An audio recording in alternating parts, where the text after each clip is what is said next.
बहुमतको सरकार छ भनेर पेलेको पेले गर्न पाइन्छ?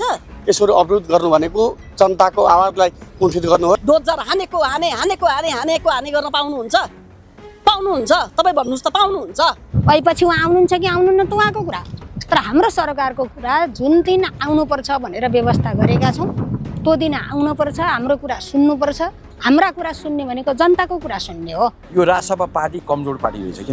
सरकारले यदि यसरी नै कु गर्दै हिँड्यो भने नागरिकहरू अब रोडमा आउनुहुन्छ। सरकारले कु गर्यो? किन गरेन? कुको परिभाषा के हो? किन गरेन? तपाईँ डोजर तन्त्र गर्नु भने यो कु होइन? कु हो यो भनेको? कु हो नि, यो कु हो। त सत्ता हत्याउने कुरा हो। बेलायत, भारत, जापान, अस्ट्रेलियामा हेर्नुहुन्छ भने नीति तथा यी संसदीय व्यवस्था भएका देशहरूमा यो नीति तथा कार्यक्रम प्रधानमन्त्रीकै नेतृत्वमा हुन्छ र प्रधानमन्त्रीले नि त्यसलाई ओन गर्ने र जवाफ दिन उत्रिनुपर्छ। अब अहिले कहिलेकाहीँ चाहिँ नि होइन हामीले परम्परा तोड्यौँ भन्ने हुन्छ।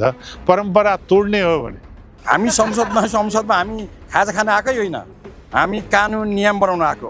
अघिल्लो सरकारले ऋण लियो भने त्यो चाहिँ सारा नेपालीहरू ऋणमा भासिहाले सकिहाल्यो भने यो सरकारले ऋण लियो जवाफ दिँदैन भने एकदम राम्रो, यो शुद्ध ऋण भयो। अझ सुन्न आएको छ यो ऋणबाट सहकारीको ऋण तिरिराखेको छ, सहकारीको पैसा तिरिराखेको छ, सुन्न आएको छ। हामीलाई स्पष्ट जवाफ आएको छैन।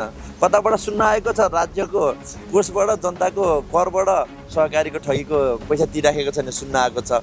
हामी त भर्खर हिँड्न मात्रै खोज्दैछौँ। दौडी भने के हुन्छ हेर्नुहोस्, दौडी भने के हुन्छ? अघि एकजना मानिस झन् दौडिनु भयो, दौडे भए के हुन्थ्यो? तपाईँ त बुझ्नु न, हेर्नुहोस् के छैन, लड्न सकिँदैन। नेपालको सबैभन्दा सुन्दर, सबैभन्दा राम्रो पार्टी नेकपा एमाले बनाउँछ। त्यो कसले बनाउँछ? हामीले बनाउने। हामी पनि नेकपा एमालेको नेता हो। बहुमतको सरकार छ भनेर पेलेको पेले गर्न पाइन्छ? बहुमतको सरकार छ भनेर हाम्रो चाहिँ के पनि राइस हुँदैन? हामी के गर्न आएको? उसो भए त प्रतिपक्षलाई चाहिँ सबै निकाल्दै भइगयो त सदनबाट। तपाईँहरू जानुहोस्, घर बस्नुहोस्, हामी तपाईँलाई तलब पठाइदिन्छौँ, तपाईँ घरमा खानुहोस्, तपाईँ आउनु पर्दैन, हामी बहुमतको सरकारले गरिहाल्छौँ भन्नु पर्यो नि त उहाँहरू। संसदमा तपाईँ कसरी प्रस्तुत हुन्छ तपाईँ त्यो कुरा गरिन के? तपाईँको त यो फुली अथवा त्यो मैले भने नि, सुन्नु न, आउँछ फुली मात्रै होइन। अब हेर्दै जानुहोस्, सरकारले यदि यसरी नै कु गर्दै हिँड्यो भने नागरिकहरू अब रोडमा आउनुहुन्छ। सरकारले कु गर्यो? किन गरेन? कुको परिभाषा के हो? किन गरेन? तपाईँ डोजर तन्त्र गर्नु भने यो कु होइन? कु हो यो भनेको? कु हो नि, यो कु हो। त सत्ता हत्याउने कुरा हो। सत्तामा त्यही छ।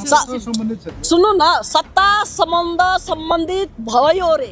तपाईँले डोजर तन्त्र हान्देर तपाईँले चाहिँ के चाहिँ एकदम परिवर्तन गरिरहनु भएको छ। डोजर तन्त्र भनेर भाष्यलाई अलिकति बङ्गौदी हुनु न। अनि लोकतन्त्रमा तपाईँले डोजर हान्नु पाउनुहुन्छ?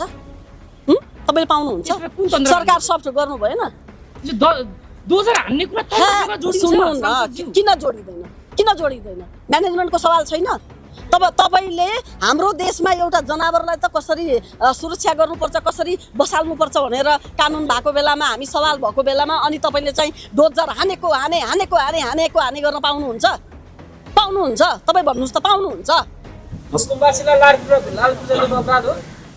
हजुर होइन, लाल पूर्जा दिनु त राम्रो कुरा हो त, तर त्योभन्दा अगाडि म्यानेजमेन्टको सवाल हुन्छ है। सुन्नु न, त्योभन्दा अगाडि म्यानेजमेन्टको सवाल हुन्छ। म यही उदाहरण दिन्छु, रुक्नुहोस् न, म उहाँको क्वेसनमा भन्छु, त्यसपछि म तपाईँकोमा आउँछु।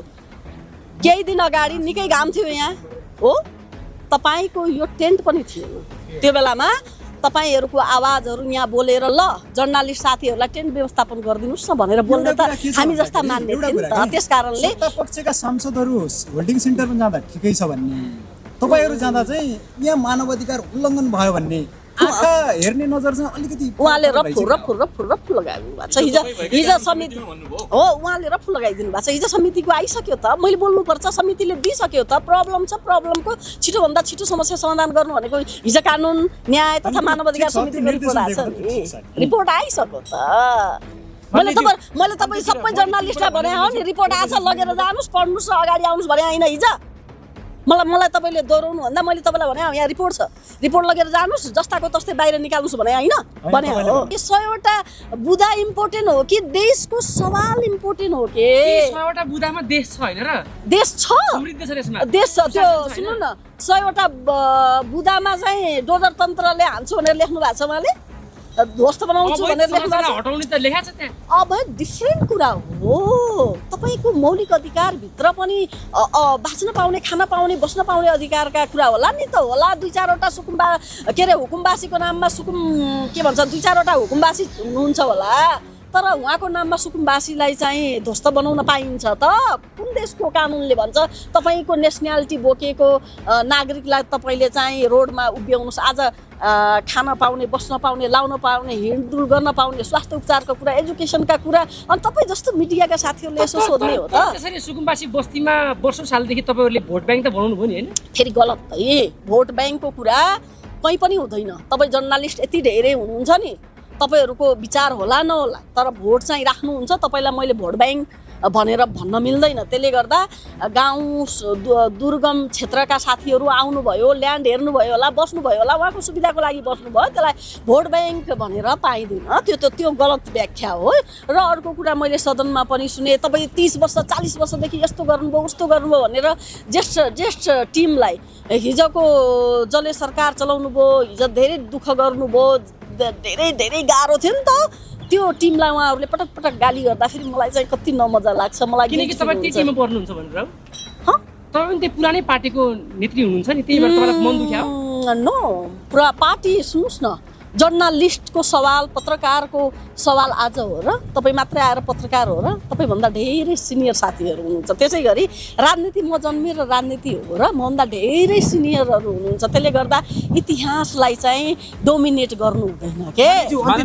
हजुरले भन्नुभएको थियो नि एउटा कुरा, एकदम सामाजिक सञ्जालमा तरङ्ग मचिएको थियो, म यो संसदको फुली फ्याँक्न तयार छु भन्नुभएको थियो। त्यो खास के प्रसङ्गमा भन्नुभयो तपाईँले? जनताको सवालमा, देशको सवालमा। जनतालाई यसरी चाहिँ ध्वस्त बनाउन पाइँदैन, त्यो सवालमा भनेको। किनभने रियलमा जे मैले बोलेको छु त्यो यथार्थ हो। तपाईँहरूलाई पनि थाहा छ, कोहीलाई स्वार्थ होला, चुप लाएर बस्नुहुन्छ होला। मलाई देश र जनताको मात्रै स्वार्थ छ, त्यस कारणले म बोलेको। त्याग्नुपर्ने अवस्था आएको हो तपाईँले? अब यस्तै भयो भने त्याग्नु पर्दैन? कसलाई के भयो भने? कसको लागि त्याग्ने भन्नु? तपाईँ एकचोटि सेन्टरहरूमा जानुहोस्। अब मैले तपाईँलाई यसको विषयमा उत्तर दिँदैन। तपाईँ पहिला सेन्टरहरूमा जानुहोस्, सबै जानुहोस्। आउँछ नि सही सरकारलाई सही बाटोमा सहयोग गर्ने, र सरकार गलततर्फ जाँदैछ भने विरोध गर्नु पर्यो। विरोध भन्दा पनि आवाज डिमान्ड हो, त्यसलाई विरोधै भन्नुपर्छ जस्तो मलाई लाग्दैन। हामीले डिमान्ड गरेका थियौँ, मेरो देशको प्रधानमन्त्री, हामी सबैको प्रधानमन्त्री आएर चाहिँ सम्बोधन गरिदिनुहोस् सदनलाई भनेका थियौँ। नेचर कुन तरिकाले जाँदैछ, डिफ्रेन्ट छ। एउटा देशको प्रधानमन्त्री जहिले पनि देश र जनताको लागि रेस्पोन्सिबिलिटीमा आउनुपर्छ, जवाफदेहिता हुनुपर्छ होइन। अनि जनताका सवालमा त्यो सहभागिता पनि हुनुपर्थ्यो, तर त्यो नदेखिया हुनाले अब मलाई त विश्वास छैन आउनुहुन्छ भन्नेमा। तर म आशावादी के छु भने आउनुहुन्छ कि।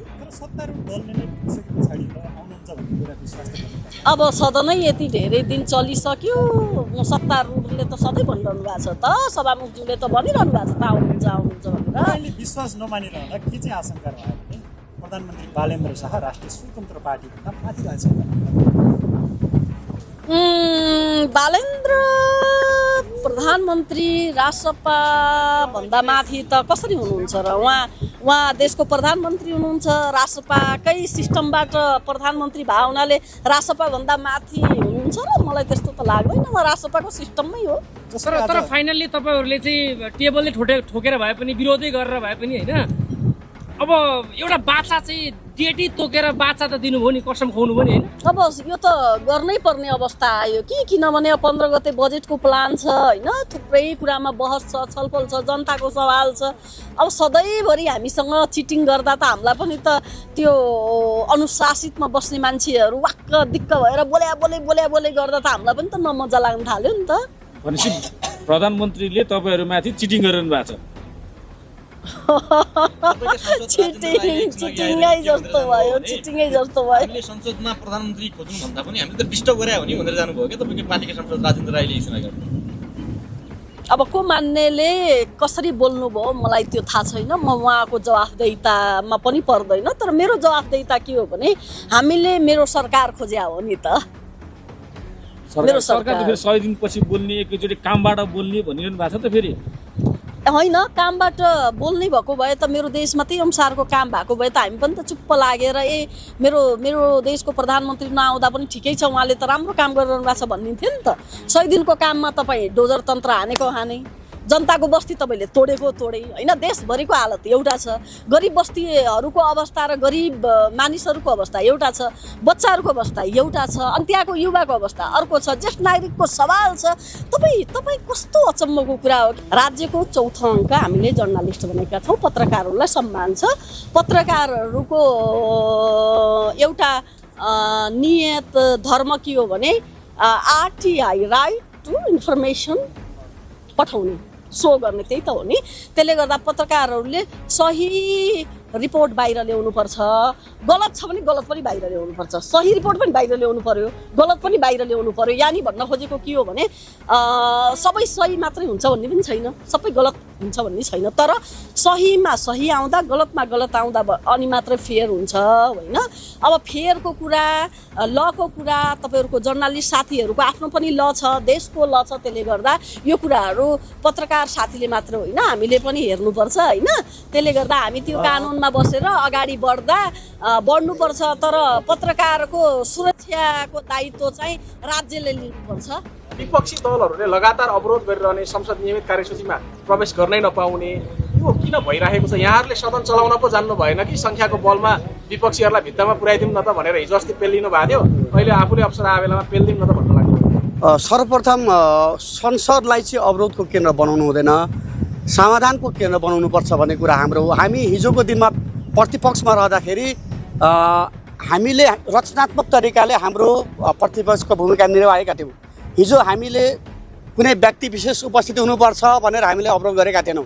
त्यतिखेर मानव तस्करका मुद्दा लागेका मान्छेलाई यो मानव तस्कर भयो भनेर हामीले चाहिँ तपाईँको संसद अवरोध गरेका थियौँ नेपाली शरणार्थी के अरे नेपाली नागरिकलाई चाहिँ भुटानी शरणार्थी बनायो भनेर हामीले संसदमा त्यो अवरोध गरेका थियौँ तर आजको मुद्दा के छ त उहाँहरूको माग के छ भने प्रधानमन्त्रीजी अब तपाईँको आउनु पर्यो भनेर म यहाँहरूलाई के अनुरोध गर्न चाहन्छु भने कार्यव्यवस्था समितिमा सबै दलको तपाईँको त्यहाँ प्रतिनिधित्व हुन्छन् र कार्यव्यवस्था समितिमा छलफल गरेर कार्यसूची आएको हुन्छ र आजको कार्यसूचीमा हाम्रो माननीय मन्त्री पर्यटन मन्त्रीज्यूको कार्यसूची रहेको थियो पर्यटन विधेयकको विषयमा छलफल हुने पर्ने त्यस्तै तपाईँको अब यता कानुन मन्त्रीको के अरे विधेयकहरूको चाहिँ पास गर्नुपर्ने विषयहरू रहेको थियो र त्यहाँ कुनै पनि तपाईँको कार्यसूचीमा सामान्य प्रधानमन्त्रीको उपस्थिति रहेको कुरा जानकारी छैनन् तथापि प्रतिपक्ष दलका केही सांसदहरूले अब विरोधको लागि विरोध गरेर यसरी विशेष यो तपाईँको महत्त्वपूर्ण विषयमा छलफल हुँदै गर्दाखेरिको विषयमा यसरी अवरोध गर्नु भनेको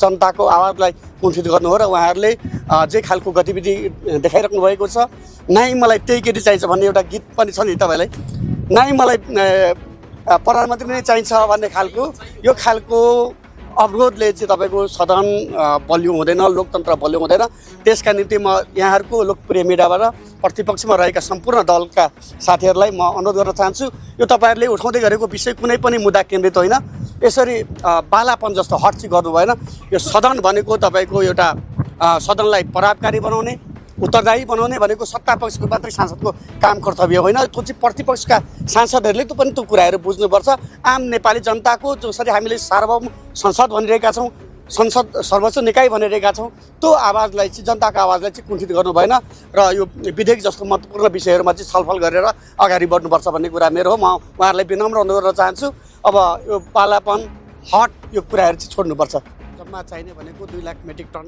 मल हो र सरकारसँग अहिले मोजातमा चाहिँ 1,50,000 मेट्रिक टन छ र भर्खरै केही हप्ता अगाडि तपाईँको सरकारले पनि अब G2G गरेर खरिद गर्नको निम्ति 60,000 मेट्रिक टन मल युरिया खरिद गर्ने भनेर भनेको छ र खेतीको समयमा चाहिने मलभन्दा 10,000 मेट्रिक टन बढी नै अब तपाईँको सरकारसँग रहने भएकोले गर्दाखेरि जसरी आम कृषक दाजुभाइहरूले मल पाइन्छ कि पाइँदैन भन्ने खालको दुविधा रहेको छ त्यसबाट चाहिँ हामीले के सोच्नुपर्छ भने सरकारसँग अलरेडी 2,10,000 मेट्रिक टन मल मोजातमा हुन्छ र हामीले समयमै उहाँहरूको कृषकहरूको खेतमै मलहरू चाहिँ पुर्याउन सक्छौँ यसपटक असम्भव भन्ने कुरा चाहिँ केही पनि छैन तथापि अहिलेको वर्तमान सरकारले मल कारखाना नै बनाउने भनेर यस विषयमा छलफल भएको छैन अब हामीले यसपटक पाङ्गारिक मललाई चाहिँ अलिकति प्रोत्साहन गर्नुपर्छ भनेर अब विगतमा चाहिँ तपाईँको अब 28 अर्ब जति तपाईँको मल खरिदमै लाग्ने कुराहरू यसलाई अलिकति घटाएर पाङ्गारिक मललाई चाहिँ प्रोत्साहन गरौँ भनेर यसपटक सरकारले 2 अर्ब रुपियाँभन्दा बढी चाहिँ पाङ्गारिक मल बनाउने र अर्ग्यानिक कुराहरूलाई चाहिँ अब तपाईँको उत्पादनमा जोड दिने भनेर त्यसतर्फ चाहिँ यसपटकको बजेट आउँछ र हामीले हाम्रो नीति तथा कार्यक्रममा बिन्जन विधेयकमा त्यो कुराहरू पनि हामीले उल्लेख गरेका छौँ र सकेसम्म अर्ग्यानिक खाउँ, अर्ग्यानिक उत्पादन गरौँ। अब make in Nepal, made in Nepal भन्ने जुन अब सरकारको अवधारणा रहेको छ सोही अनुसार चाहिँ तपाईँको हाम्रै उत्पादन बजारसम्म पुर्याउँ भन्ने सरकारको लक्ष्य रहेको छ र सोही बमोजिम हामीले काम गरिरहेका छौँ र यो मल खरिदको जुन के अरे मलको कारखानाको विषयमा पछि छलफल भयो भने त्यस्तो खालको अवधारणामा कुनै अब डिसिस भयो भने त्यो कुराहरूप्रति पनि सरकार चाहिँ जवाबदेही भएर सोच्नेछन्। तपाईँ साइकल चढेर चर्चामा आउनुभयो, फेरि पार्टीकै कार्यक्रममा चाहिँ सरकारी सुविधा सहितको गाडी लिएर जानुभयो भन्ने चर्चा छ। पहिलो दिन म साइकल चढेर आएको, तपाईँको भिडियो एकपल्ट फेरि हेर्नुहोस्। आज पनि म साइकलमै आएको हो र मैले त्यतिखेर नि के भनेको छु भन्दाखेरि म चाहिँ घरबाट संसद, संसदबाट घर चाहिँ सार्वजनिक यातायात साइकलमा अथवा पैदल यात्रा हिँड्ने प्रयास गर्छु भनेर भनेको छु। आज पनि म त्यसैमा अडिग भएको छु। यो विषयमा म पूर्वाधार विकास समितिको सभापति भएको छु। त्यसले गर्दाखेरि देशभरिका पूर्वाधारहरू अनुगमन गर्ने, त्यसलाई सफलतापूर्वक व्यवस्थापन गर्ने अहिले जिम्मा आएको छ। त्यो सिलसिलामा मैले त साइकल चढेर सबै ठाउँ जान पनि सक्दिनँ र म सधैँ साइकल चढ्छु पनि भनेको छैन। मेरो आफ्नै निजी गाडी 2टा छ, मसँग निजी 2टा साइकल छ, अफिसको पनि गाडी छ र काम विशेषले जुन उपयुक्त हुन्छ मैले त्यसैलाई प्रयोग गर्ने हो। कसैले यसलाई मैले प्रेसर दिएर होइन बाध्यताले म कुनै साइकल मोटरसाइकल चढ्ने व्यक्ति पनि होइन। आज पनि सार्वजनिक यातायात बेला बेलामा चढिरहेको हुन्छु, पहिला पनि चढ्थेँ, यो कुनै ठुलो कुरा होइन। र यति कुरा मलाई थाहा छ, म आफ्नै गाडी भएको मान्छे हो, मलाई कुनै सरकारी गाडी दुरुपयोग गर्नुपर्ने छैन। म अस्ति शनिबारको दिन बिपी राजमार्ग जुन सिन्धुली जान्छ, मेरो आफ्नै निर्वाचन क्षेत्र छ, म आफै पनि यातायात इन्जिनियर भएको विद्यार्थीको हिसाबले, पूर्वाधार विकास समितिको सभापतिको हिसाबले आफ्नो छुट्टीको समयमा पनि यो चाँडो निर्माण होस्, त्यसमा मैले केही सहजीकरण गर्न सकूँ। आज मैले त त्यसमा केही प्राविधिक चाहिँ विषय पनि राख्न सक्छु। त्यो हिसाबले म चाहिँ काम विशेषमा म गएको हो। त्यो पनि समितिबाट गाडीको जे चाहिँ व्यवस्था छ त्यो व्यवस्था मिलाएर म गएको हो। अब त्यो बाटोमा जाँदाखेरि कहिलेकाहीँ रिलेटिभलाई पर्ला, कहिलेकाहीँ चाहिँ साथीभाइहरू हुनु होला, उहाँहरूसँग भेटघाट गर्नु बेग्लै कुरा हो। नभएदेखि यस्ता पार्टीको कामलाई सरकारी गाडी लिएर चाहिँ म प्रयोग गरेको पनि छैन, गर्दा पनि गर्दिनँ। तर कुनै काम विशेषमा जाँदाखेरि साथीभाइहरू हुनुहुन्छ, कुनै कार्यक्रम छ, मेरो साथीभाइहरू हुनुहुन्छ भने त्यहाँ त भेटिन्छ। यी सामान्य चाहिँ यो प्र्याक्टिकल कुराहरू हुन्, यसलाई धेरै उछाल्नु पर्ने कुरा छैन। त्यही भएर सकिन्छ भने हामी पनि धेरै पैदल यात्रा गरौँ, साइकल चढौँ, सार्वजनिक यातायात चढौँ। त्यो भयो भनेदेखि इन्धनको खपत पनि कम हुन्छ, इन्धनको पनि खपत हुन्छ, कम खपत हुन्छ। हामी इन्धन पनि कम आयात गर्नुपर्छ, गाडी पनि हामी बनाउँदैनौँ, बाहिरबाट आयात हुन्छ, यो सबै कम हुन्छ र सडकमा पनि सवारीको सङ्ख्या कम हुन्छ, दुर्घटना कम हुन्छ, यातायात व्यवस्थापन हुन्छ। यो पोजिटिभ कुरा हेरौँ क्या। अब आज के आरोप लागेको होइन भनिसक्यो त दुरुपयोग। बिपी राजमार्ग हेर्न गएको सभापति बिपी राजमार्ग हेर्न नगए को जान्छ? साइकलमा बिपी राजमार्ग जान सकिन्छ? काम गर्नुभयो शनिबार पनि होइन। अनि मेरो कामको विशेषले त कामको गाडी लान पाएँ नि त। मेरो निजी काम भयो, म निजी गाडी लिएर जान्थेँ बिदाको दिन। समितिको काम भयो भएर समितिको गाडी लिएर गएको, त्यो पनि पास बनाएर गएको हो। गल्ती के भएको छ त यसमा? गर इन्जिनियरलाई, सडक विभागलाई जानकारी गराएर सडक विभागको इन्जिनियरहरू त्यहाँ राखेर उहाँहरूसँग छलफल गरेर चाँडो बनाउनुहोस् भनेर आफ्नो प्राविधिक इनपुट पनि दिएर आएको। अनि गल्ती कहाँ छ त? कुनै जानकारी नलिकन तपाईँले विवादमा मुस्न खोजेको? यो त विवादमा मुस्न खोजेको हो होइन। अब भोलि मैले त अब हेलिकप्टर पनि किनौँला त होइन, त्यसमा त टेन्सन लिनु भएन नि। काम गरेको छ कि छैन? तपाईँहरूले के भन्नु पऱ्यो भन्दा विकास समितिको रूपमा मैले काम गरेको छ कि छैन? पूर्वाधार विकास समितिको मान्छे अब भोलि हामी कर्णाली राजमार्ग हेर्न जान्छौँ, अब 2 दिन बिदा छ, 2 दिन घरमा बस्ने कि अब पूर्वाधार हेर्न जाने, त्यसलाई चाँडो बना भन्ने, सहजीकरण गर्ने, आफूलाई भएको ज्ञान दिने, के गर्ने? होइन भोलि त कसैले त किन्ला नि त। अनि त्यसको त बरु स्रोत देखा भन्न त पाइयो हो। तर नचढ भन्न त पाइएन नि त होइन किन सरकारी तेल भर्नु मसँग आफ्नै पैसा नै छ तेल भर्नलाई किन सरकारी तेल भर्नु कहाँ भरेको छ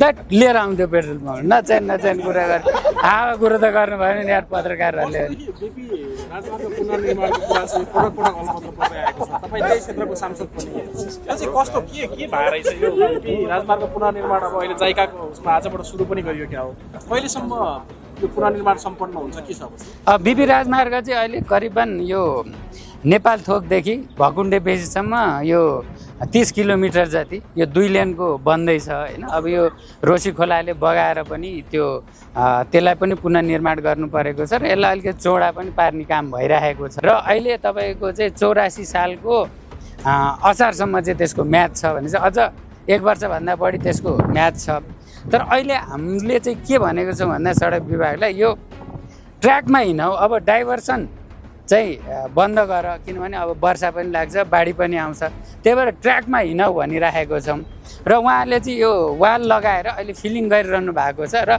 उहाँहरूले अब 1 महिनाभित्र चाहिँ हामी ट्र्याकमा गुडाउँछौँ भन्नुभएको छ त्यसमा हामी घरिघरि त्यसमा फलोअप गरिराखेका छौँ बनाउनु भनेर चाहिँ निर्देशन दिइरहेको छु त्यसले गर्दाखेरि स्पिडअप हुन्छ पूर्वाधार बन्छ यो पो पोजिटिभ पक्ष हो त साइकल लिएर किन बिपी राजमार्ग गएनस् भनेर यस्तो क्वेसन पनि पत्रकारले सोध्ने हो त त्यो भएन हेलिकप्टर तपाईँ किन्नुहोस् तपाईँको हेलिकप्टरमा चढाउँला मसँग चाहिँ चढ्ने त्यो क्षमता छैन भोलि तपाईँले चढाउँला है हस् ल धन्यवाद संसदको नीति तथा कार्यक्रममा प्रधानमन्त्रीको उपस्थित कानुनले मात्रै लेखेर हुँदैन कानुनमा चाहिँ नि जे लेखिएको भए पनि 2015 सालदेखि 2047 सालको प्रत्येक नीति तथा कार्यक्रममा स्वयं प्रधानमन्त्रीले सम्बोधन गर्नुभएको छ र संसारभरिको प्रचलन तपाईँ बेलायत भारत जापान अस्ट्रेलियामा हेर्नुहुन्छ भने नीति तथा यी संसदीय व्यवस्था भएका देशहरूमा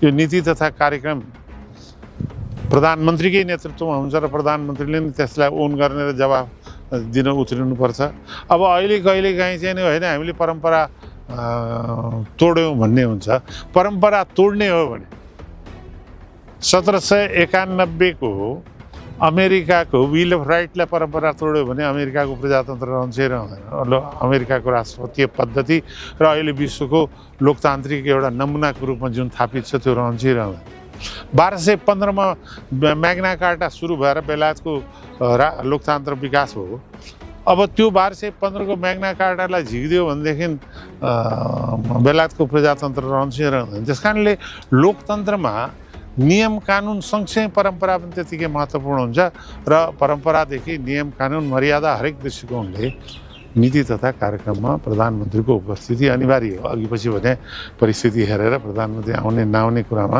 हामीले त्यति गम्भीरतापूर्वक ल्याएको छैनौँ त्यो पनि हामीले प्रक्रियाको निम्ति गम्भीर रूपले उठाएका हौँ यदि नीति तथा कार्यक्रमलाई असफल गर्न खोज्यो भने त राष्ट्रिय सभामा हामी असफल गराइदिन्थ्यौँ त होइन भर्खर आएको छ सरकार यत्रो ठुलो बहुमत लिएर आएको छ उसलाई हामी कुनै किसिमको डिस्टर्ब अथवा अप्ठ्यारो पार्न चाहँदैनौँ तर के भने प्रक्रियाको कुरामा लोकतान्त्रिक प्रक्रियामा चाहिँ नि काङ्ग्रेसले कहिल्यै सम्झौता गर्दैन अहिले पनि गरेका छैन भोलि पनि गर्दैन कसो के छ यो संसदमा प्रतिपक्षी र सत्तापक्षले प्रधानमन्त्रीको उपस्थितिलाई प्रतिष्ठाको विषय बनाउँदाखेरि द्वन्द्व बढ्दै गयो कसरी देख्नु होइन हेर्नुहोस् मैले पनि आफैले पनि भने कि सम्माननीय प्रधानमन्त्रीजी संसदकै अङ्ग हो कि होइन या संसदभन्दा अलग कुनै ठाउँको टापुको सम्राट हो भनेर त मैले सम्झँदा बोलेँ किनभनेदेखि संसदमा प्रधानमन्त्री उपस्थित हुनुपर्ने अझ त्यसमा पनि नीति र कार्यक्रम जो वार्षिक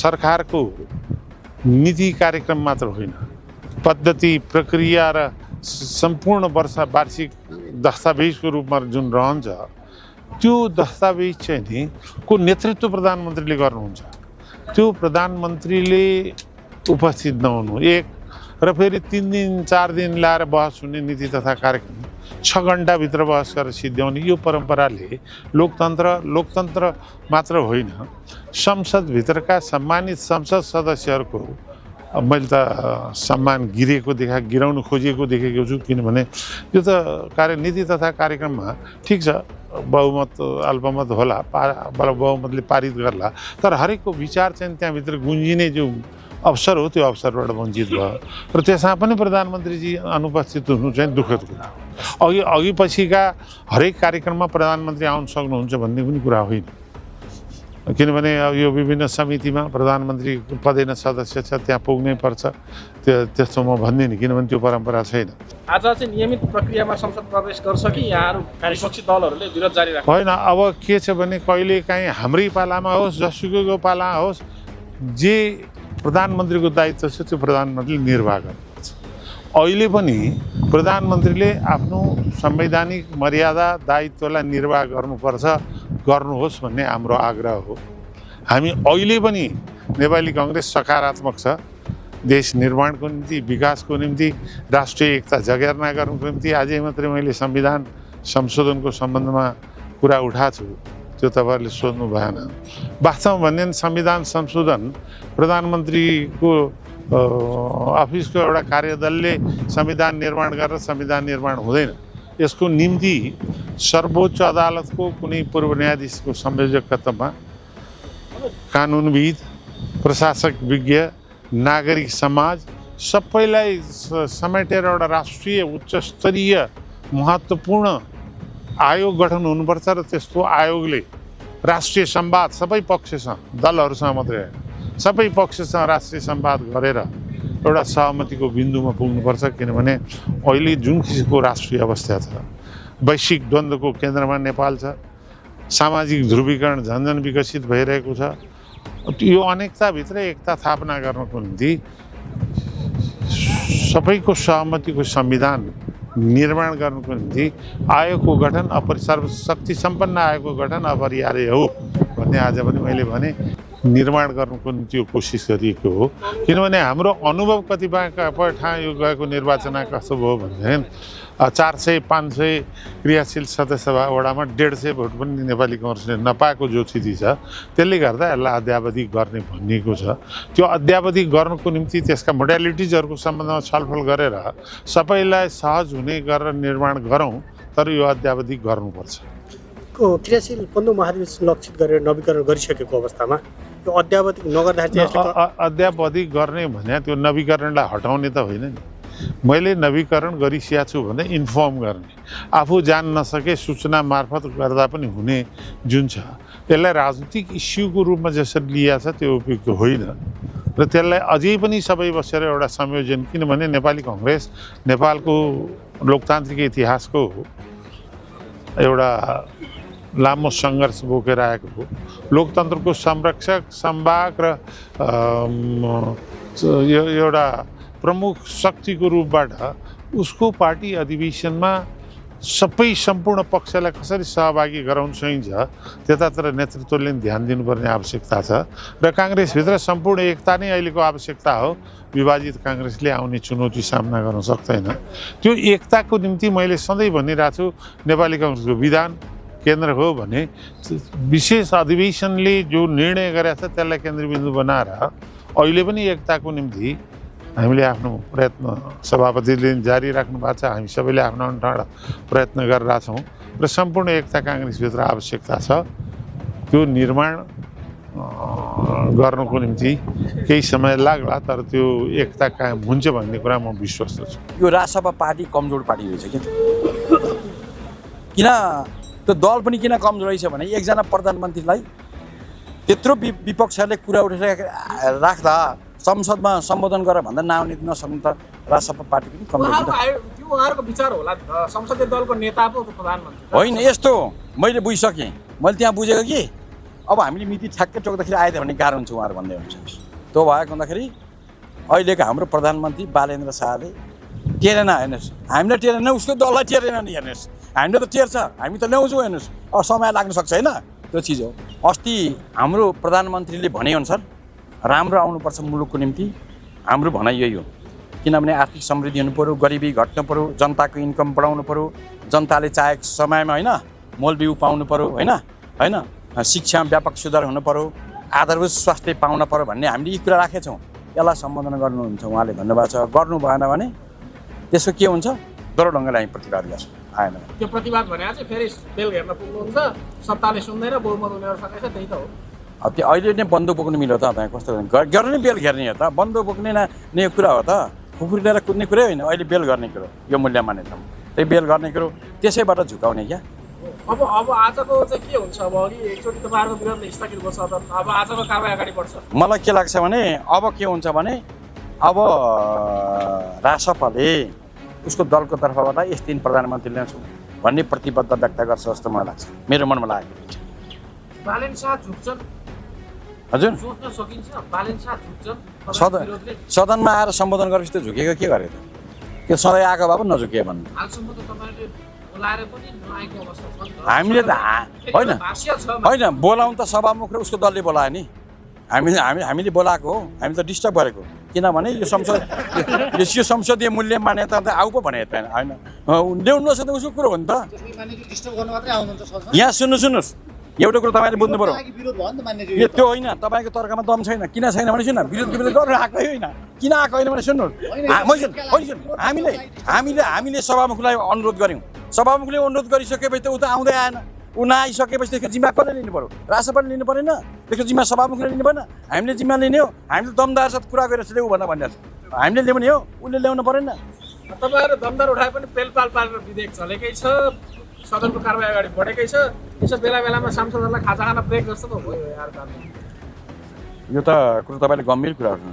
हामी संसदमा हामी खाजा खान आएकै होइन, हामी कानुन नियम बनाउन आएको, अनि जनताको निम्ति देश विकास निर्माण गर्न आएको। खाजा छ हाम्रो सरकार छैन पहिला कुरो। दोस्रो कुरो हामीले त सदन स्थगित गरेको होइन, उसले गर्नु नि त। ऊ चाहिँ भन्दैछ हेर्नुहोस्, अब उसले किन गर भने नि, ऊ के चाहन्छ भने यसो भुलाएर चाहिँ जाउँ भन्ने बाटो खोज्दैछ। त्यो भुलाउने सम्भव छैन। किन सम्भव छैन नि? राजसभा कसरी बन्यो हेर्नुहोस्, हामी भने त गर्वदेखि जनताको निम्ति राष्ट्रको निम्ति लड्दै आएको चिज हो मुलुकमा होइन। उहाँहरू भने सबै किसिमको मान्छे मिलेछ, तपाईँ जस्तो पत्रकार पनि त्यहाँ छ हेर्नुहोस्। त्यहाँ इन्जिनियरले के काम गर्छ? घर बनाउने काम गर्छ त मलाई थाहा छ। इन्जिनियर बाटो बनाउने काम गर्छ। पत्रकारले के गर्छ? यसरी तपाईँले जस्तो प्रश्न गर्छ क्या पत्रकारले, होइन यसरी गर्छ हेर्नुहोस्। अनि त्यहाँ को छ अरू? कलाकार छ। कलाकारले के छ?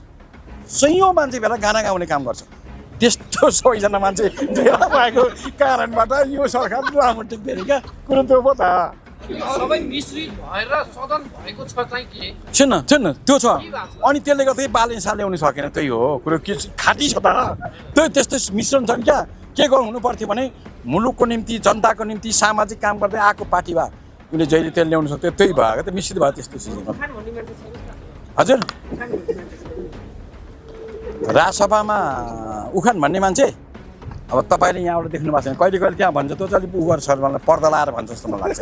त्यस्तो छ क्या, पर्दा लाएर भन्नुसक्छ कुरो। त्यसैले यो भ्रम, यो गलत, यो छलछाम नाटकमा मञ्चन गरे जस्तै चिज हो। हिजो पनि आज पनि त्यो कार्यपरिषद व्यवस्था समितिमा हाम्रो साथीहरू गएर छलफल भएको। छलफल गर्दाखेरि उहाँले के भन्नुभयो भने हामी ऐन मौकामा दिनै तोकेर प्रधानमन्त्री ल्याउँछु उहाँले भन्नुभयो। त्यो भनिसकेपछि हामीले त्यो कुरालाई स्वीकार गऱ्यौँ। तर त्यो स्वीकार गरिसकेपछि जब सदन चलाउने बेलामा उहाँहरूले जानकारी दिनु भएन। जानकारी नदिइसकेपछि उहाँहरूले भनेको कुरो सदनमा ढाट्न पाइँदैन। जनताले चुनेर आएको प्रतिनिधिलाई ढाट्न मिल्दैन। नमिलेको कारणबाट हामीले भन्यौँ तिमीले दिन तोका होइन, तोका नतोके यो सदन चाहिँ डिस्टर्ब गर्छौँ भन्ने हामीले डिस्टर्ब गरेको।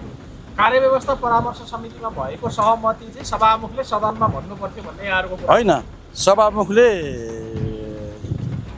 गाउँतिरको भाषामा के भन्छन् जालझेल गर्नुभयो, यति हो। उहाँको दुईवटा कुरो छ।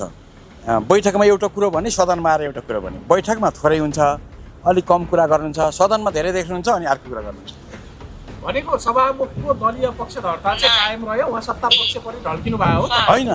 टोटल मैले उहाँहरूलाई के भने नि, पहिलोचोटि उहाँहरू प्रतिपक्षमा हुँदाखेरि 90 दिन चाहिँ सदन डिस्टर्ब गर्नुभयो नि। सदन डिस्टर्ब गर्नुभयो मैले भनेको उहाँलाई।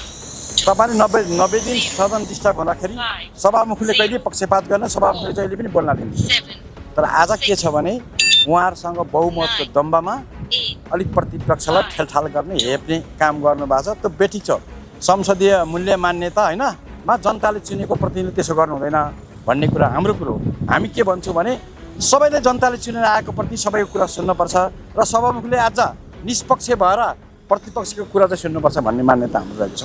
तपाईँहरूको दलकै अध्यक्ष प्रधानमन्त्री हुँदाखेरि निम्छ र प्रतिपक्ष भनेर संसदबाट टिप्पणी गर्नुभएको थियो। तपाईँहरूको दलीय हैसियत निम्छ र नै छ, अलिकति पेलपालमा पर्नुभयो होला नि त। यो पहिलाको कुरा छोडिदिउँ, पहिला भने अनेकौँ चिज घटना घटे होइन, त्यो त छोडिदिउँ, अहिले कुरा गर्नुपर्छ क्या। तपाईँ पत्रकारलाई मेरो निवेदन छ, पहिला के भयो नि, राणा शासनमा के भयो, पञ्चायतमा के भयो होइन, माओवादी द्वन्द्वमा के त्यताको जानु हुँदैन। अहिलेको समयअनुसार कुरा गर्नु त। समयअनुसार चाहिँ तपाईँहरूले प्रधानमन्त्रीलाई संसदमा कहिले सम्बोधनको लागि ल्याउन सक्नुहुन्छ त? खै विरोध गर्नुभयो भने के भयो? होइन, यसो सुन, हाम्रो दोहोरो ढङ्गले आवाज उठेको छ। यो आवाजको कारणले कुन दिन प्रधानमन्त्री आउनुहुन्छ। कमजोर भए नआउनु सक्नुहुन्थ्यो उहाँले होइन, उहाँले संसदीय मूल्य मान्यता विपरीत उहाँ हुनुहुन्छ। त्यस कारणबाट अहिले हाम्रो दोहोरो आवाज भएको कारणबाट कुन दिन ठ्याक्कै प्रधानमन्त्री आउनुहुन्छ। अब त्यो कुन दिन भने त नीति कार्यक्रममा पनि आउनु भएन, यहाँहरूले खोज्नुभयो, नियमित प्रश्नोत्तरको कार्यक्रम पनि गयो, अब पहिलो हप्ता गइसक्यो, तपाईँहरू अवरोध गरिरहनु भएको छ। आउन त आउनुहुन्छ उहाँ, अब कुनै दिन आउनु होला, त्यो अलग कुरा हो। उहाँको कार्य उहाँ आउनु भएन त सबैले हामीले दमदार साथ विरोध गऱ्यौँ त, आएको भए त विरोधै हुँदैन थियो। सुन्न अब हामी झन् यसका प्रक्रिया छ नि, आन्दोलनको अनेक रूपहरू हुन्छ नि, त्यसमध्येमा हामी त भर्खर हिँड्न मात्रै खोज्दैछौँ। दौडी भने के हुन्छ हेर्नुहोस्, दौडी भने के हुन्छ।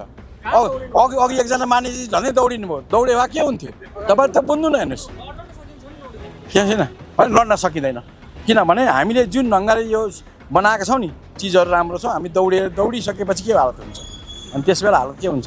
दौडेर पुग्ने चाहिँ कहाँ हो? दौडे पुग्ने ठाउँ ती छ क्या, माथि हेर्नु भएको छ तपाईँहरूले पनि, पुग्ने ठाउँ ती छ क्या। त कहाँ पुगिन्छ भने सबैभन्दा सभामुख छ त्यहाँ, रोस्टम छ त्यहाँ, कहाँ ती पुगिन्छ नि पुग्नु त। हाम्रो गन्तव्य थियो त्यहाँ पुगिसकेपछि जुन अहिले अङ्कले पेलिरहेको छ भन्ने आरोप भएको छ नि, त्यो अङ्कमा दौडेर फेरि पुग्न सकिन्छ। यस्तो अङ्कले मात्रै होइन, सभामुख उतापट्टिको प्यारो साइडमा लाग्नु भएको हुनाले अलिकति उनीहरू अगाडि बढ्ने प्रयत्न गरेको। सुन लाग्नु हुन थियो, सभामुख भने निष्पक्ष हुनु परेन। तपाईँहरू पत्रकार महासङ्घको सभापति हुनुहुन्छ नि, विभिन्न किसिमको आइडियोलोजी छ नि, अनि सभापतिले यता र उता लाग्न मिल्दैन। तपाईँहरू मान्नुहुँदैन नि, त्यस्तै हामीले नमानेको क्या। तपाईँहरूले नमान्नुभयो, तर हाम्रो इतिहास त कहाँ तपाईँले भने जस्तो छ त हो। अनि एमालेका सभामुख, एमालेबाट निर्वाचित सभामुख हुँदाखेरि पनि एमालेलाई फेभर गरे भन्ने आउँथ्यो, कङ्ग्रेस हुँदा नि त्यही थियो। त्यो त भ्रम हो। हाम्रो तर्फबाट सभामुख भागमा चाहिँ सबभन्दा निष्पक्ष, सबैभन्दा राम्रो, सबैभन्दा जनताबाट चुनिएका प्रतिनिधि सभाका सदस्यहरूलाई बोल्न दिएको इतिहास छ। त्यसो भन्नुहुन्छ कि अरू दलले भन्दैन थियो नि त, राष्ट्रपाका सांसदहरू प्रतिपक्षमा रहँदाखेरि मानव तस्करीको मुद्दा उठाएर बस्दाखेरि खिसिटिउने गर्नुहुन्थ्यो यहाँका सांसदहरूले। अहिले तपाईँहरूलाई गरिदिनुहुन्छ, कहिले कसको पालो कहिले कसको पालो भन्ने हाम्रो उखान जस्तै त हो। तपाईँलाई भरम रहेछ, तपाईँ त्यति बेला सदनमा हुन्थ्यो हुँदैन थियो नि, उहाँले निलो ठ्याक्क निलो बाँधेर आउनुहुन्थ्यो नि। सुन जे भने पनि त्यो मिल्छ, त्यो मिल्दैन थियो, हामी त्यो पनि दिउँ। उहाँले नारा लाउनु भयो त्यो पनि दिउँ, सदनमा सुत्नु भयो त्यो पनि दिएको होइन त। तपाईँले त्यति बेला हेर्नु भएन। तपाईँहरूले पनि अहिले उहाँले दिइरहनु भएको छ त, विरोध गरिरहनु भएको छ, निलम्बनमा पर्नु भएको छैन। हामीले पनि त्यही भनेको त, हाम्रो माग त सामान्य छ। प्रधानमन्त्रीलाई के भने आऊ संसदमा सम्बोधन गर भने ठुलो माग त हुँदैन नि। तर यो छ नि, म के भन्न चाहन्छु भने यो अहिले अस्ति पनि तपाईँहरूलाई मैले भने नि त, अब मैले यो त सुनेको छुइनँ, यो सरकारको कुरो मलाई नसोध्नु न, पक्रिने कुरो अन्य कुरो उसले गर्छ। अब म सरकार भन्दिनँ, म ढ्यापै भनिदिन्छु अहिले। मान्यजी जाँदा एउटा बताउनुहोस्, अब सदन कहिलेसम्म डिस्टर्ब गर्ने? सदन त सहमतिमा जानुपर्छ, झुकिसक्यो, सभामुखले भनिसक्यो म मिलाउँछु भनिसक्यो। बजेट पास हुन्छ। सुन सभामुखले भनिसक्यो अहिले म मिलाउँछु भनिसक्यो, सकिएन कुरो। 15 गते के गर्ने तपाईँहरू? बजेट भाषण हुन्छ। होइन बजेट किन डिस्टर्ब गर्नु? डिस्टर्ब गर्नु हुँदैन 15 गते। होइन त्यो दिन बालेन त्यहाँ आउनु सक्छ, प्रधानमन्त्री आउनु सक्छ। आजै सभामुखले भनिसक्यो, अब म यसरी जान्न, तपाईँहरूको कुरो मैले बुझेँ, म डाक्छु भनिसक्यो, तपाईँले भनिसक्यो त। नयाँ हलबाट बजेट आउँछ। नयाँ हल कहाँ छ? तपाईँले देख्नु भएको छ? अन्दाज पत्रकारले बोल्नु भएन क्या, यहाँ चल्दैन, त्यहाँ देख्नु भएको छ राम्रो ढङ्गले हेर्नु छैन। तपाईँ मैले म भनेको मान्नुपर्छ, मेरो कुरो यहाँ चल्न सक्ने सम्भावना छैन। म तपाईँहरूलाई भन्न चाहन्छु त्यहाँ सम्भवै छैन। कसले? ल तपाईँ छैन त्यहाँ भएछ भने मलाई भन्नु, मलाई डाक्नु कि त्यस बेला म तपाईँहरूलाई जवाब दिन्छु। म देखिन्छु यी वर्ष केलाई केमा त्यो सम्भव छैन। मैले देखेको नि यहीँ हुन्छ, मेरो विचारमा यहीबाट हुने हो। हजुर अब मेरो धेरै कुरा छैन, तपाईँलाई धेरै धेरै धन्यवाद छ। तपाईँ राम्रो पत्रकार हुनुहुन्छ, तपाईँलाई धन्यवाद छ। संसदमा प्रतिपक्षीले आफ्ना मागहरू राखिरहँदाखेरि त्यसलाई काउन्टर पार्टको रूपमा सत्तापक्ष जुवारी खेल्न मिल्दैन कि, किनभने प्रतिपक्षीले हो जति सकिन्छ त्यति जनताको पक्षमा, राष्ट्रको पक्षमा संसदका अभिव्यक्ति मार्फत जनतालाई सूचित गर्ने। त्यसैले आज संसदमा जुन खालको बहस चलिरहेछ त्यो स्वाभाविक बहस हो भन्ने मलाई लाग्छ। हामी नीति कार्यक्रमबाट सुरु भएको विषय हो। नीति कार्यक्रम भनेको सरकारको नेतृत्व सम्माननीय प्रधानमन्त्री बालेन्द्र शाहजीले गरिरहँदा मुख्य दायित्व उहाँको हो भनेर हामीले सुरु गरे हो। र पछिल्लो विरोध भनेको हाम्रो नियमावलीले प्रष्टै भन्छ, सम्माननीय प्रधानमन्त्रीज्यूले महिनाको एकपटक संसदमा आएर संसदमा उठेका प्रश्नहरूको जवाफ दिनुपर्छ भन्ने व्यवस्था छ। यो महिनाको पहिलो हप्ताको अन्तिम दिनसम्म पनि नआइपुगेपछि हामीले जुन खालको ध्यानाकर्षण गऱ्यौँ, विरोध गऱ्यौँ, यो हाम्रो अधिकारभित्र कानुनले दिएको अधिकारलाई प्रयोग गरेर गएको कुरा कुनै पनि सत्तापक्षसँग जुवारी खेल्न खोजेका कुरा पनि होइन, सत्तापक्षसित जुझ्नुपर्छ भनेर जुझ्न खोजेका पनि होइन। हामीलाई नियमावलीले दिएको अधिकार प्रयोग गरेर वास्तवमा हामीले स्थापित गर्न खोजेको कुरा के हो भने हामीमा लोकतान्त्रिक संस्कार हुन पर्यो। राजनीतिक दलहरूमा, राजनीतिक दलका नेताहरूमा राजनीतिक संस्कार एउटा हुन पर्यो। दोस्रो कुरा हाम्रो राजनीतिक उत्तरदायित्व पनि हुन पर्यो। राजनीतिक उत्तरदायित्व पनि हुनु पर्यो। राजनीतिक दलको हैसियतले निर्वाचित भएर आइसकेपछि संसदले चुनेको प्रधानमन्त्री संसदप्रति उत्तरदायी हुन पर्यो भनेको राजनीतिक उत्तरदायित्वको प्रश्न पनि हो।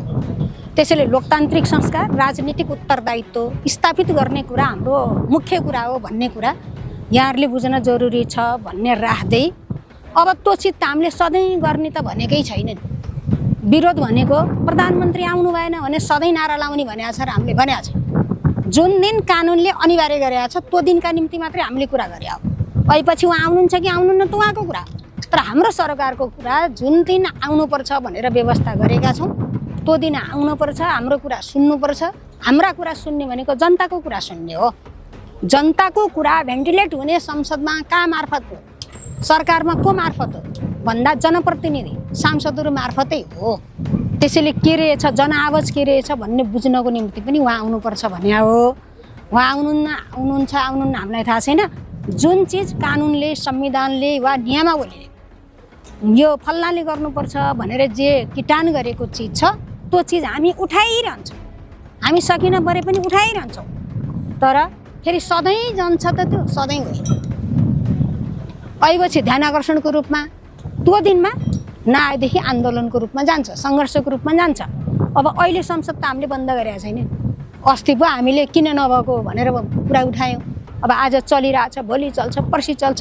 कुनै नयाँ इस्यु आयो भने हामीले विरोध गर्छौँ। नयाँ इस्यु आएन भने जुन दिन प्रधानमन्त्री आउनुपर्ने फेरि त्यो दिनसम्म पनि आउनु भने त्यो दिन पनि हामीले सङ्घर्ष गर्छौँ। त्यही हो।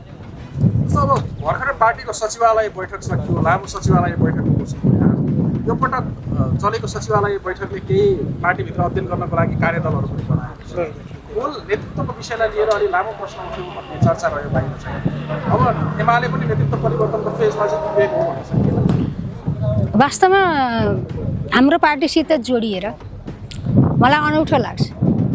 जति बेला पार्टीको बैठक बसिरहेको थिएन त्यति बेला पनि ल एमाले चाहिँ नेतृत्व परिवर्तनको बहस चलिरहेछ भनेर अनावश्यक हल्ला गरियो। त्यो हल्लादेखि ठाउँ पुग्नुभन्दा अस्तिको बैठकमा पनि म त त्यो बैठकको सहभागी हो नि। त्यस्तो नेतृत्वले छोडिहाल्नु पर्यो, राजीनामा दिन पर्यो भनेर कुनै पनि बैठकको सदस्यले उठाउनु भएको छैन। हामी परिस्थितिप्रति गम्भीर छौँ। आज परिस्थिति बदलिएको छ, जनताको अपेक्षा बदलिएको छ, हाम्रो पनि चुनौतीहरू बदलिया छ। यो बदलिँदो परिस्थितिमा हाम्रो पार्टीलाई हामी कसरी अगाडि बढाउँछौँ भन्ने कुरामा हामीले चिन्तन गर्ने, मनन गर्ने, बहस गर्ने, छलफल गर्ने, निष्कर्ष निकाल्ने यो हाम्रो स्वाभाविक कुरा। हामी त्यही काममा लागिरहँदा कसैले कुन कोणबाट कुरा उठाउनु भयो, कसैले कुन कोणबाट उठाउनु भयो त्यो हालको कुरा हो। बैठकमा अध्यक्षले राजीनामा गर्नुपर्छ भनेर कुनै पनि सदस्यहरूले भन्नुभएको छैन। चुनावी समीक्षा चाहिँ कस्तो रह्यो?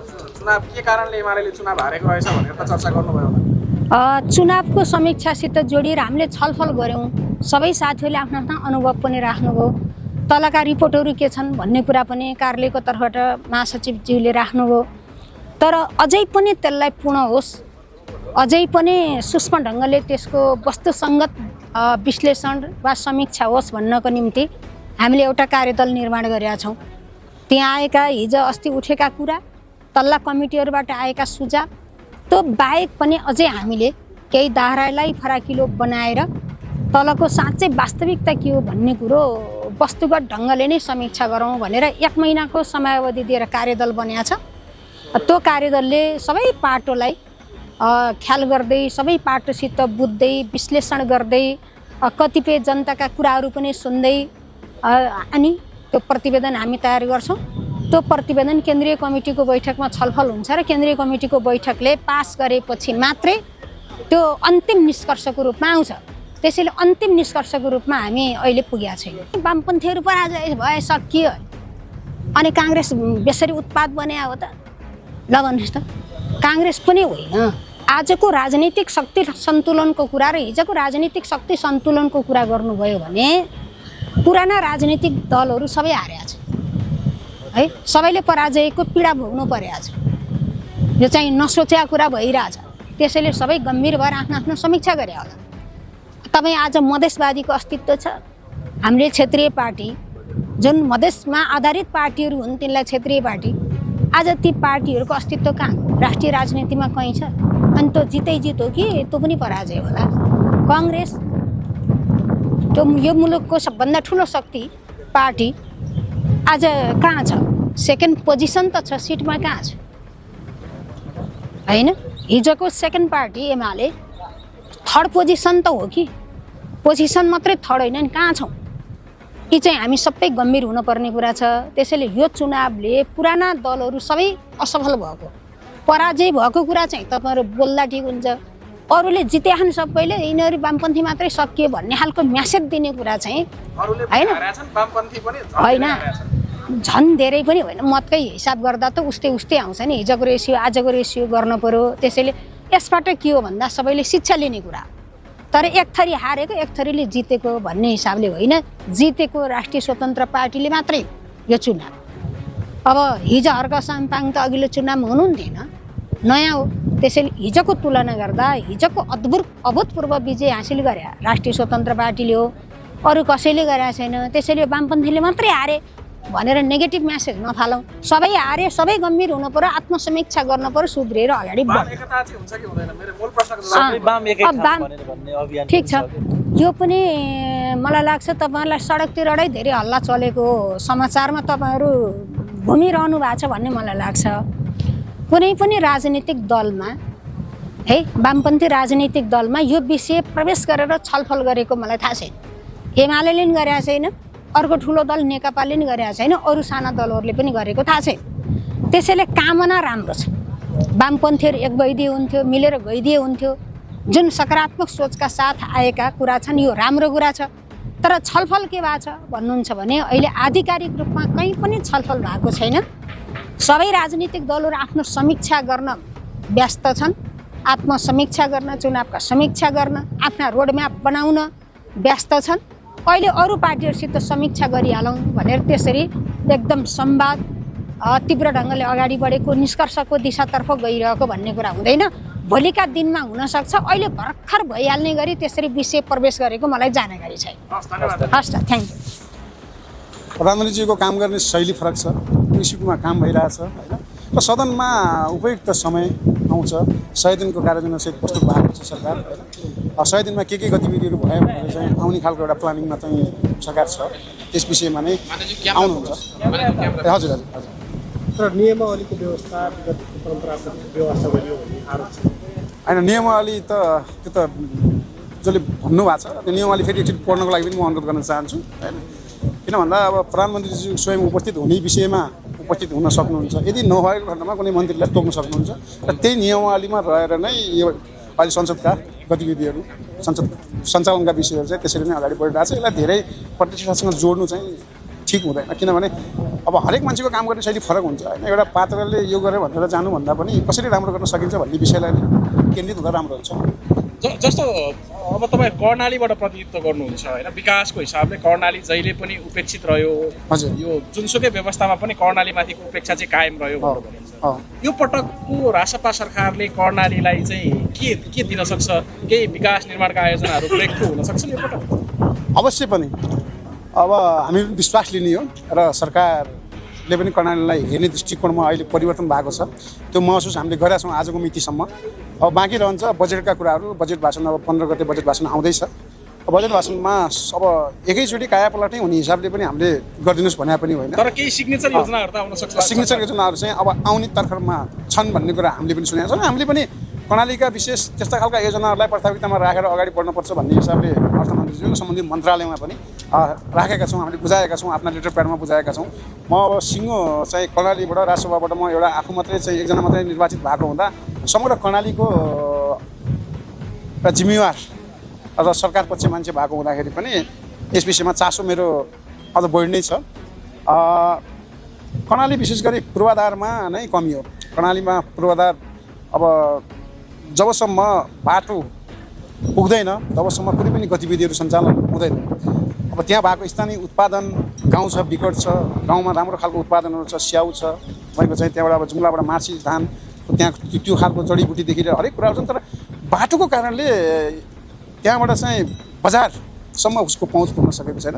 अब यो वर्षदेखि योभन्दा अगाडि गतिविधि के भए ती फरक कुराहरू रहे। कर्णालीलाई हेर्ने दृष्टिकोण सायद राम्रो हुन्थ्यो भने त आजसम्म धेरै कुराहरू सुधार भइसक्थ्यो होला। तर अब सरकारले यो 5 वर्षमा देखिने गरी काम गर्छ भन्ने विश्वास चाहिँ हामीले लिएका छौँ। त्यसमा अब हामी पनि लागेका छौँ। कर्णालीको स्याउ काठमाडौँले खान पाउँछ, मार्सी खान पाउँछ सहज तरिकाबाट यो पटकबाट? अर्ग्यानिक सिमीको कुरा होला अथवा धेरै चिजहरू छ यस्तो छ। अब खानै नपाएको भन्ने पनि छैन होइन। अब चाहिँ मार्सीको चाहिँ चामल आएको पनि छ। अब यो एउटा ब्रान्ड पनि बनेको छ र स्याउ त अब गत साल पनि तपाईँको कर्णालीको स्याउ काठमाडौँमा आइपुग्यो हो। अब यही हिसाबले काठमाडौँमा मात्रै नभएर देशव्यापी रूपमा जहाँ चाहिँ स्थानीय बजारहरू चाहिँ फलफुल चाहिँ बजारको जुन चाहिँ एउटा हब छ त्यो हबमा चाहिँ कर्णालीको स्याउ पुगोस् भन्ने चाहना हाम्रो छ। हामी त्यसको लागि चाहिँ उत्पादनलाई पनि बजारसम्म ल्याउनको लागि यो कठिन चुनौती जुन अघि मैले भने जस्तै पूर्वाधारका कुराहरू छन् यसलाई चाहिँ सुधार नगरेसम्म उठिरहनु कठिनै हुन्छ। अघिल्लो सरकारले ऋण लियो भने त्यो चाहिँ सारा नेपालीहरू ऋणमा भासिहाले सकिहाल्यो भने यो सरकारले ऋण लियो जवाफ दिँदैन भने एकदम राम्रो, यो शुद्ध ऋण भयो।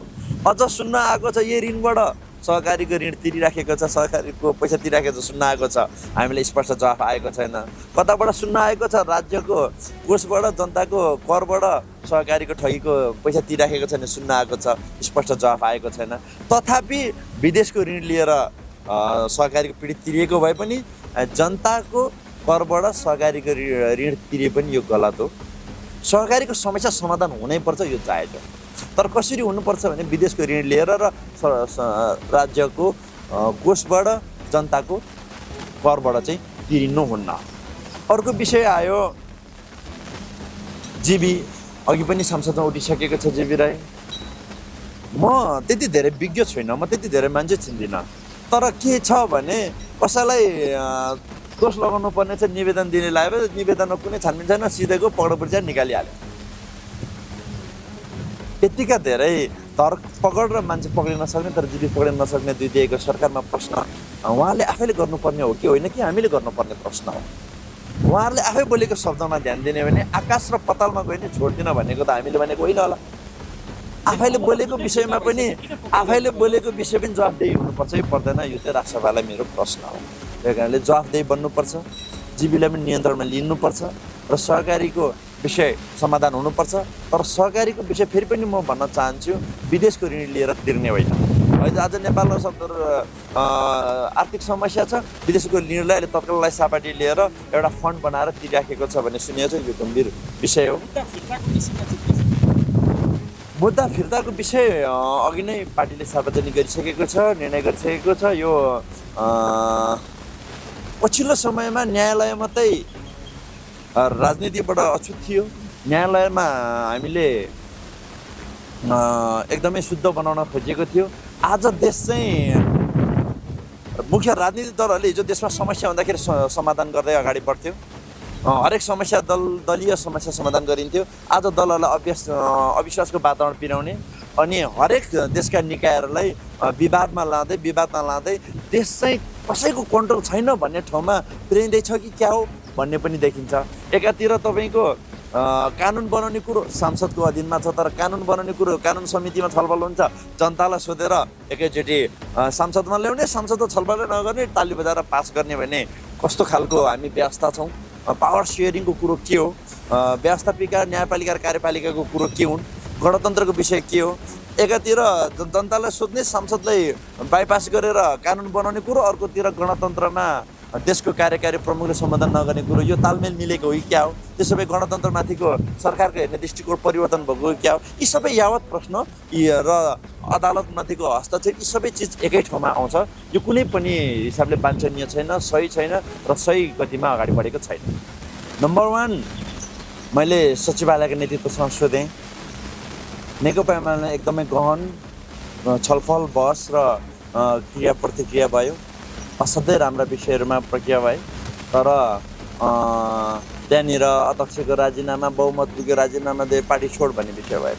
पार्टीलाई कसरी राम्ररी अगाडि बढाउने, पुनर्गठन गर्दाखेरि राम्रो हुन्छ कि यसलाई थप समीक्षा गरेर लाँदा राम्रो हुन्छ, कसरी पार्टी राम्रो बनाउँछ भन्ने मात्रै छलफल भयो भन्ने मैले बुझेको छु। तर मिडियामा जे आयो त्यो होइन भन्ने कुरो सचिवालयको बैठक पछाडि पार्टीको प्रवक्ताले भनिसक्नु भएको छ। पार्टीको प्रवक्ता आधिकारिक भनिसकेपछि त्यो विषयमा म सचिवालय बैठकमा नभएको कारणले धेरै विषय नजाउँ।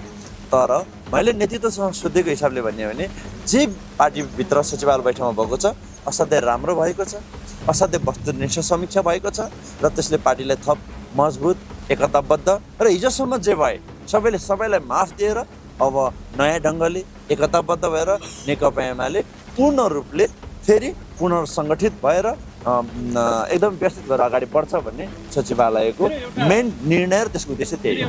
पछिल्लो समयमा खुब चलेको छ नि कम्युनिस्टहरू एकदम फुट्न जान्दछन्, जुट्न जान्दैनन् भनेर। अब कम्युनिस्टहरू जुट्ने सही समय आउँछ, तर निर्वाचन सिद्धिने साथ कम्युनिस्ट जुट्ने भन्ने होइन। अब यो निर्वाचन अरू निर्वाचन होला, तर त्यसको सार्थकता हुने गरी, कम्युनिस्ट एकताको सार्थकता हुने गरी र जुट्दाखेरि के हुने, यी सबै चिजहरू एन्सरेबल हुने गरी मात्रै हामी एकतालाई अगाडि बढाउनेछौँ। धन्यवाद। युवा पनि नेकपा एमाले हुन्छ र पुरा योगदान भएका नेतृत्वको एमाले हुन्छ। किनकि युवाको एमाले बनायो भने के हुन्छ भन्नुहुन्छ भने कहिलेकाहीँ एउटा प्रश्न उठ्छ। हाम्रो समाजतिर अलिक धेरै छ है, हाम्रो गाउँतिर, तपाईँकोतिर थाहा छैन, हाम्रोतिर पुराण चल्छ, पुराणमा व्याशासन हुन्छ। कहिलेकाहीँ पण्डित बाजे व्याशासनबाट हटेर गएको बेला बाख्राको पाटा कुद्दै गएर व्याशासनमा बस्यो नि त्यहाँ पुराण भन्ने मान्छे हुन्न। त्यही कारणले पुराण भन्न जान्ने मान्छे नै चाहिन्छ। त्यसले हामीले योग्य, सक्षम, मेरिटोक्रेसी, योग्यताको आधारमा, सक्षमताको आधारमा, क्षमताको आधारमा नेकपा एमाले अगाडि बढ्छ। एउटा हल्लाको पछि नेकपा एमाले बढ्दैन, त्यसमा युवाको आवाज पनि समेट्छ, विद्यार्थीको आवाज पनि समेट्छ, श्रमिकको आवाज पनि समेट्छ, कृषकको आवाज पनि समेट्छ, विज्ञको आवाज पनि समेट्छ, दक्षको आवाज पनि समेट्छ र योग्यको आवाज पनि समेट्छ र पुनर्गठन गरेर राम्रो एमाले भएर अगाडि बढ्छ।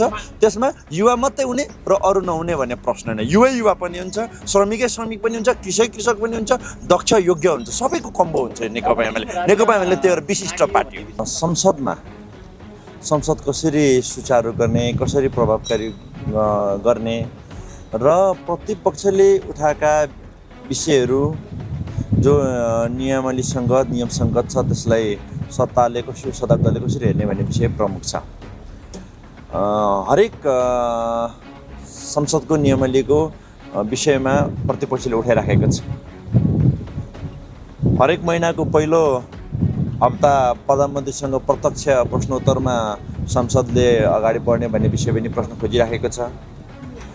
शून्य समय, विशेष समय, आकस्मिक समयमा संसदबाट उठेका प्रश्नहरूको एक हप्ताभित्र सरकारले जवाफ दिनुपर्ने भन्ने पनि विषयहरू उठिराखेका छन् र प्रधानमन्त्रीज्यूको जवाफदेहिता पाइएन, संसदमा प्रधानमन्त्री भेटिएन र विभिन्न विषयमा, जस्तै संसदले उठाएका गृह मन्त्रालयका र अन्य प्रधानमन्त्रीसँग रहेको मन्त्रालयको विषयमा जवाफ, प्रधानमन्त्रीसँगको प्रश्नोत्तरको विषय र प्रधानमन्त्री स्वयंले संसदमा अनिवार्य उपस्थित भएर दिनुपर्ने विषयहरूमा पनि प्रतिपक्षले पटक पटक प्रश्न उठाएको छ। एकातिर प्रधानमन्त्रीजी जवाफदेही नहुने, अर्कोतर्फ सत्तारूढ दलले पनि वातावरण बनाउन नखोज्ने अवस्था देखिएको छ। त्यतिकै विषयमा त्यस्तै प्रश्नहरू छन्। प्रतिपक्षले प्रश्न गरिराखेको छ, त्यसमा एकदमै फेसन छ, चलन छ। तिमीहरूले यति वर्षसम्म गरेनौ, किन प्रश्न गर्ने?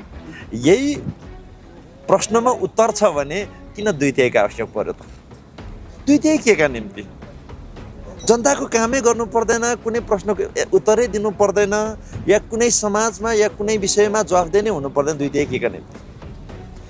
काङ्ग्रेस एमालेले नै जवाफदेही खोजेको छ भने ह्यान्डओभर गर्नुहोस् न त। हिजो हामीले फेरि भनेका छौँ, फेरि तपाईँलाई भन्न चाहन्छौँ, हामी कुन समयमा जवाफदेही थिएनौँ? हामीले आरोप लगाएका विषयहरूमा हामी कुन बेला चाहिँ जनतासँग भागेर हिँडेका थियौँ, संसदसँग भागेर हिँडेको थियौँ, जवाफदेही बनेको थिएन त? हामीले गरेका विकास निर्माणका विषयहरू हेर्नुहोस्। आज नेकपा एमाले विकास निर्माण गरेन भन्ने आरोप लागेको छैन, नेकपा एमाले काम गरेन भन्ने आरोप लागेको छैन, नेकपा एमाले भ्रष्टाचार गर्यो भन्ने आरोप लागेको छैन। स्टेप डाउनका विषयहरू हेर्नुहोस्, यति धेरै गतिविधि हेर्नुहोस्। एमालेले एउटा आरोप लागेको छ, त्यो हामी स्वीकार्छौँ, अलिक दम्बी घमण्डी अलिक छुच्चो भन्ने आरोप लागेको छ, त्यो स्वीकार्छौँ हामी। तर नेकपा एमाले अब आज नेकपा एमालेको विरोध गर्दाखेरि, केपीएलको विरोध गर्दाखेरि चर्चामा आइन्छ, फन्डामा आइन्छ, मिडिया चल्छ भनेर जसरी न्युज लेख्ने ट्रेन्ड छ, यो बदलिनेछ, यो युटर्न हुन्छ। नेकपा एमालेको पक्षमा न्युज लेख्दा न्युज चल्ने भयो।